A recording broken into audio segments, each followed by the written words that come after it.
और फूल भी धो के चढ़ा देते हैं, जबकि फूल धोया नहीं जाता, उसमें जल का छींटा मारी। ये सब ज्ञान की बातें हैं।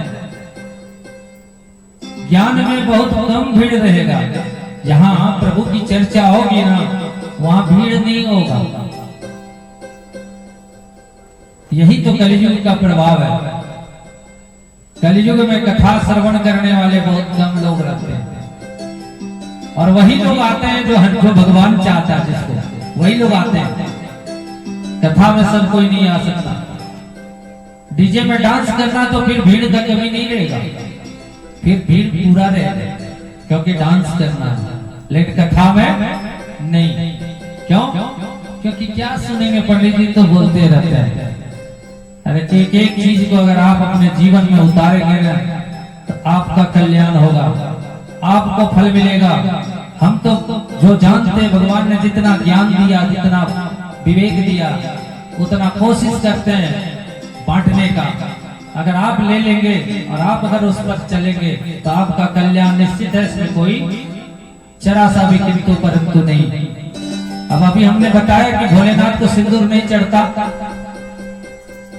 अब जो चढ़ाते हैं हमने तो जरूर नहीं चढ़ाएंगे, उसमें दो चार तो नहीं चढ़ाएंगे तो निश्चित है।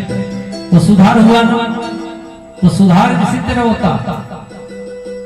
हम एक जगह गए, मंदिर में देखे मैया पार्वती जी को नाक से सिंदूर दिए, दो मूर्ति लगा हुआ था, शंकर भगवान का भी और मैया पार्वती जी का भी। तो शंकर भगवान मैया पार्वती जी के नाक से सिंदूर दिया हुआ, शंकर भगवान को भी देते रहे। तो ये उचित तो है नहीं, क्योंकि सिंदूर से भगवान भोलेनाथ बड़ा नाराज हो जाते हैं। उनको अगर ज्यादा खुश करना है तो जल दीजिए ना, जल चढ़ाइए। और भोलेनाथ तो तुरंत खुश होने वाले देवता है। एक चोर था, छोटा सा कथा आप लोगों को कह देते हैं। वो चोरी करता था, उसका दैनिक दिनचर्या यही था, डेली चोरी करना और जिंदगी जीना, क्योंकि उसका वही काम था। तो जिसका जो कर्म है वो करता ही है। तो एक दिन देखा कि कहीं कोई जुगाड़ नहीं लगा, तो देखा भोलेनाथ का मंदिर में बड़ा सा घंटा लगा हुआ, बहुत बड़ा, और उसी जगह लगा हुआ जहाँ भोलेनाथ का शिवलिंग है। अब वो खोले कैसे? रात का 2-2:30 बज रहा है, अगर नहीं खोलता है तो कहीं जुगाड़ नहीं लगा है, सवेरे चलेगा कैसे? तो बोले अब जो होगा होगा, देखा जाएगा। भोलेनाथ के शिवलिंग पर ही चढ़ करके घंटी को खोल लिया, वो बड़ा घंटा था। और खोल करके जैसे उतरे उसे उधर से बाबा भोलेनाथ त्रिशूल और डमरू लेकर के हर हर महादेव बोले बाबा बैजनाथ की जय, प्रकट हो गए। अब प्रकट हो गए तो बोले बाबा तुम्हारा जैसा तो कोई भक्त मिला ही नहीं है। बोले बाबा हम तो आपका घंटा तो चोरी करने के लिए आए थे, आप कहां से आ गए? बोले हम तुम पर बहुत खुश हैं। बोले कैसे? बोले सब कुछ जल फूल सब कुछ पूरा देता है, हमको चढ़ा देता है, तुम तो पूरा शरीर चढ़ा दिया हम पर, तो तुमसे ज्यादा तो हम खुश होंगे। मांगो, तुम क्या मांगते हो? बोले हमको कुछ नहीं चाहिए, हमको छोड़ दीजिए खाली। इतना डर गया था। बोले जाओ, कल से तुम्हें कोई दिक्कत नहीं होगा। हर कथा में लिखा है, भगवान आप लोग सत्यनारायण की कथा भी सुनते होंगे बराबर। क्या लिखा है? सत्य नारायण वर्त कथा। जहां सत्य है, जहां सत्य है वहीं तो नारायण, वहीं तो भगवान है, वहीं भगवान। जहां सत्य नहीं है वहां भगवान नहीं हो सकते। तो इसलिए जब भी भगवान का पूजा करिए, सत्य निष्ठा से कीजिए। और इसके बाद इस संसार में जो मनुष्य लोग भगवान के चरणों में पूजा करते हैं, क्या करते हैं? जगत जननी जगदम्बा का, मां भगवती का पूजा करने के लिए गए और एक मुठा दूब घास चढ़ाता नहीं चाहिए। दूब घास से भगवती खुश नहीं होते हैं, नाराज हो जाते हैं। ऐसे विपत्तारणी में चलेगा, विपत्तारणी पूजा करते हैं, उसमें दूब घास का बड़ा महत्व है। जो हाथ में सब कोई बांधते वो चलेगा, लेकिन माँ भगवती का विशेष रूप से जहाँ पूजा हो वहां दरवाजे चढ़ते। सत्यनारायण भगवान की कथा में शालिग्राम जी पर कभी अक्षत नहीं चढ़ता, अरवा चढ़ता। ये सब कहाँ मिलेगा?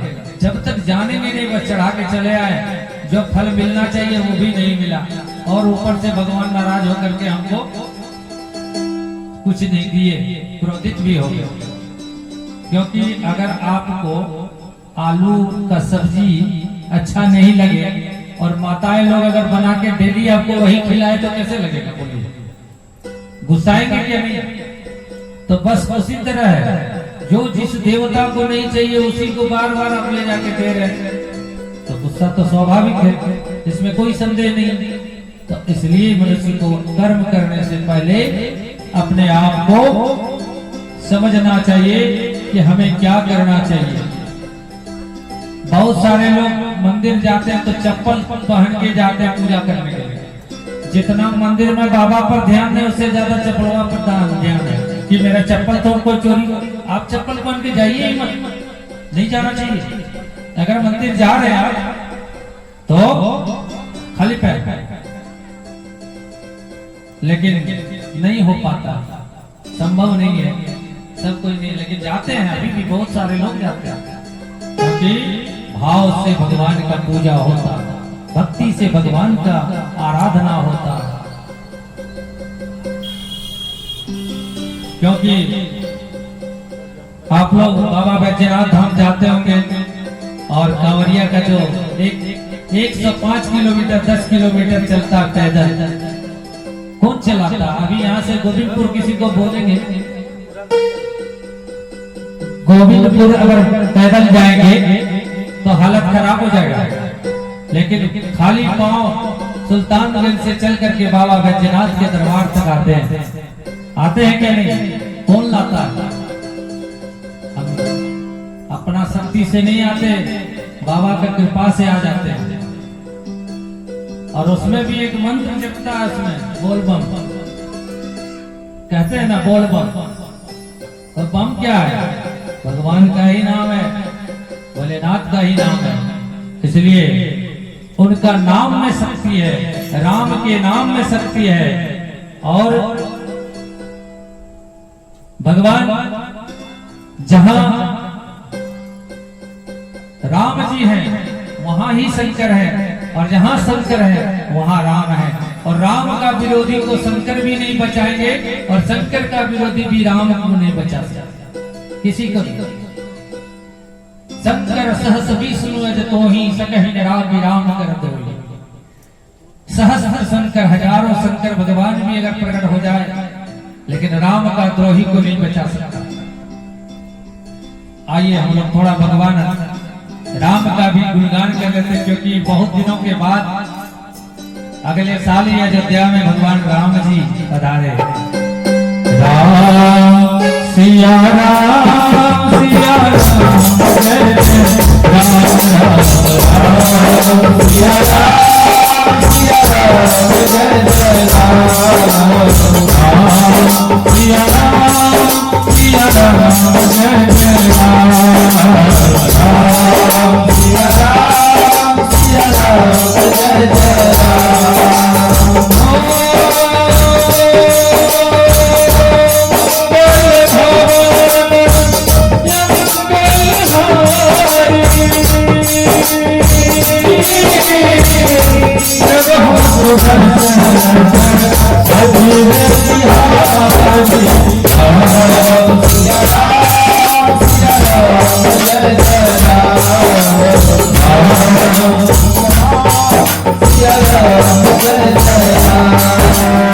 जय राम।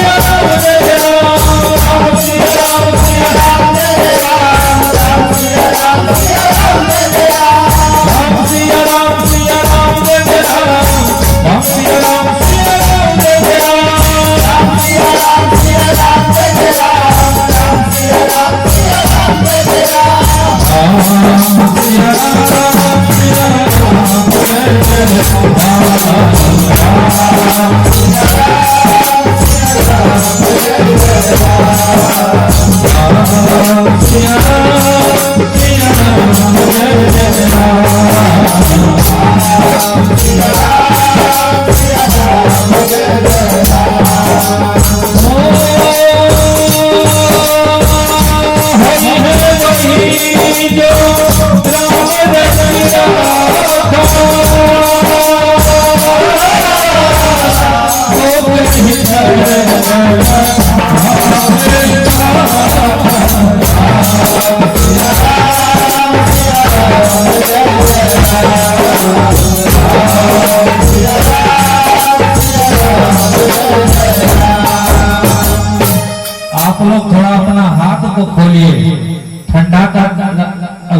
है ठंडा कुछ, गर्मी का मौसम है, इसलिए हाथ को ऊपर कीजिए भगवान राम के लिए।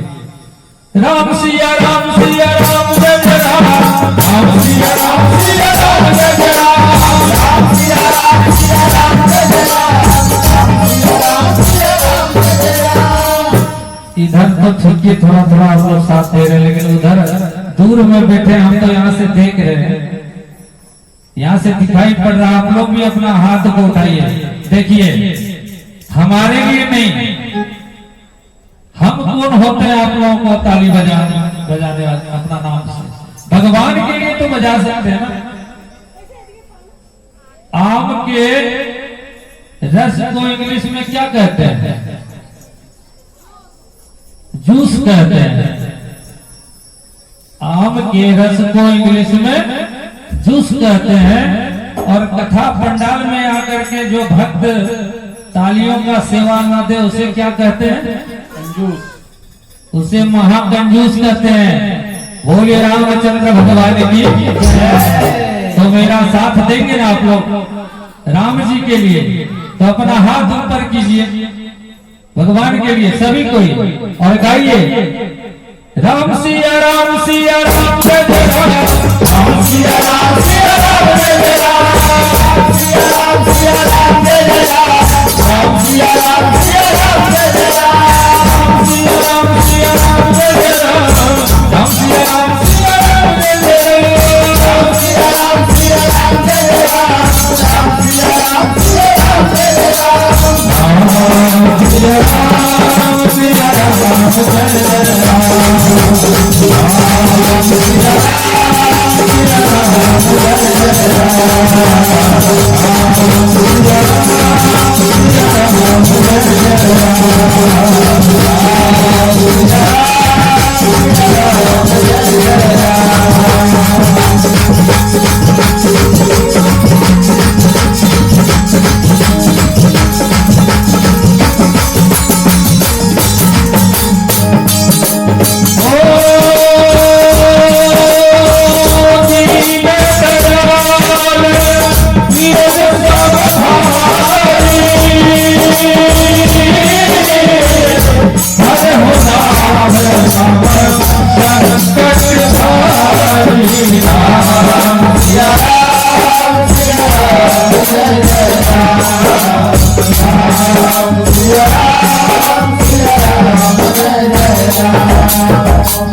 अच्छा एक बात बताइए, ये जो चौपाई है ये रामचरित्र मानस का है।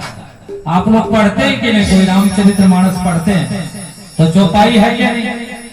दीन दयाल विरद समभारी, हरहु नाथ मम संकट भारी। संकट को कौन दूर करने वाले हैं? भगवान है ना। तो उनको कहेंगे तब तो, किसी को अगर भूख लग जाए तो कहेंगे कि भूख लगा खाने दो, तभी मिलता है। और छोटा बच्चा जब रोने लगे तो माँ समझ जाती है कि इसे भी भूख लगा है, तो परमात्मा से तो कहना पड़ेगा। इसीलिए कहना है क्या? राम सिया राम सिया राम जय जय राम, राम सिया राम सिया राम जय जय राम, राम सिया राम सिया राम जय जय राम,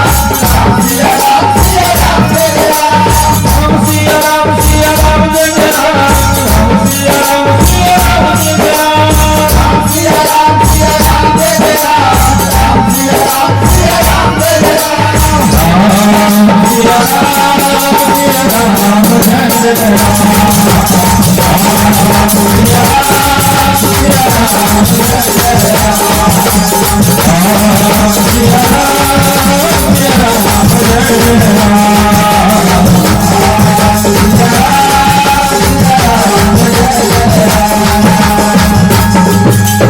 और क्या कहना परमात्मा से? रामचरित्र मानस का एक एक चौपाई महामंत्र है। अगर उसको हम मन से पढ़ें तो, और उसका अर्थ समझेंगे तो, और उसमें बहुत कुछ ऐसा है जो हम लोग नहीं समझ पाते। छोटा सा कथा कह करके गोस्वामी तुलसीदास जी आगे बढ़ जाते हैं। सुंदरकांड का आप लोग देखेंगे, रामचरितमानस में सुंदरकांड का एक पाठ है। उससे भगवान हनुमान जी बड़ी प्रसन्न होते हैं। हनुमान जी का ही कथा है। हनुमान जी उस सुंदरकांड से बहुत प्रसन्न होते हैं। और उसमें सबसे पहले लिखा है, प्रविशी नगर कीजिए सब काजा, हृदय राखी कौशल पूरे राजा। जब भगवान राम के कार्य के लिए चले हनुमान जी लंका, तो भगवान को कहा हृदय में बसा के। और इस मंत्र को अगर कोई कार्य में जा रहे हैं आप, 11 बार अगर इसको जप करके मन से अगर कार्य में निकलेंगे, निश्चित कार्य संपन्न होगा, कोई संदेह नहीं। लेकिन मन से हाथ जोड़ करके शुद्धता से हो प्रविशी नगर की जे सब काजा, हृदय राखी कौशलपुर राजा। ये महामंत्र है। सुनने में तो लगता है, लेकिन अगर इसका लाभ अगर लेना चाहेंगे तो बहुत मिलेगा। लेकिन हम लोग मेहनत नहीं करना चाहते, मेहनत एकदम नहीं करना चाहते। बस सिर्फ शॉर्टकट में जितना हो जाए बस हो जाए। थोड़ा तो समय भगवान के लिए देना ही पड़ेगा। और सबसे बड़ा महामंत्र इस कलयुग में क्या है? कलयुग केवल नाम आधारा,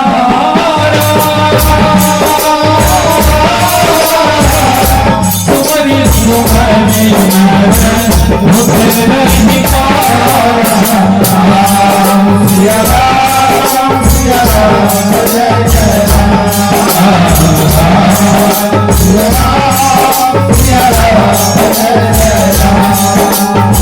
कलयुग केवल नाम आधारा।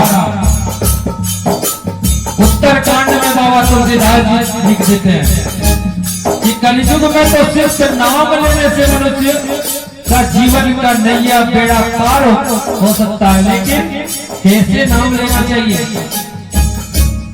मन से।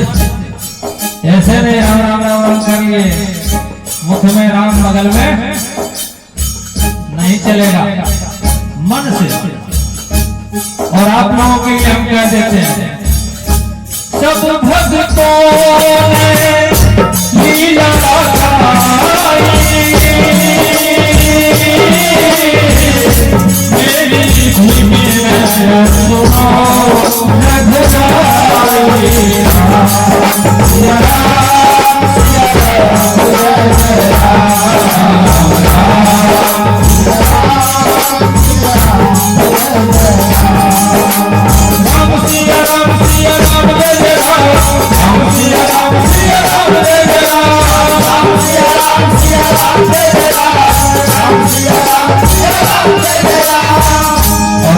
के बाद तो कृष्ण जी आ ही जाते हैं, क्योंकि हरि का नाम सब तो वही है। विष्णु का ही अवतार तो सब कोई है। राम कहिए, कृष्ण कहिए, तो ये कहना क्या? श्री राधा रमन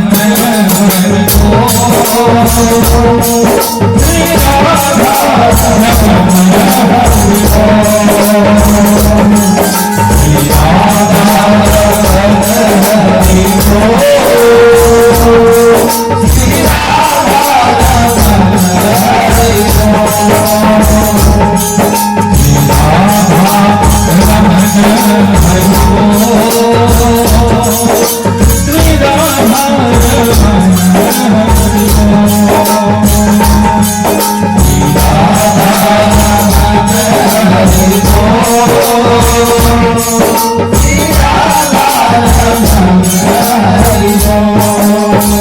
और अभी चैत्र वैसाख का महीना में तो हरि कीर्तन पूरे होते हैं, गांव गांव में जगह जगह होते हैं।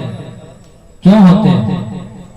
क्योंकि जो करते हैं हरि कीर्तन का नाम का उच्चारण करते हैं और जो श्रवण करते हैं, दोनों को लाभ मिलता।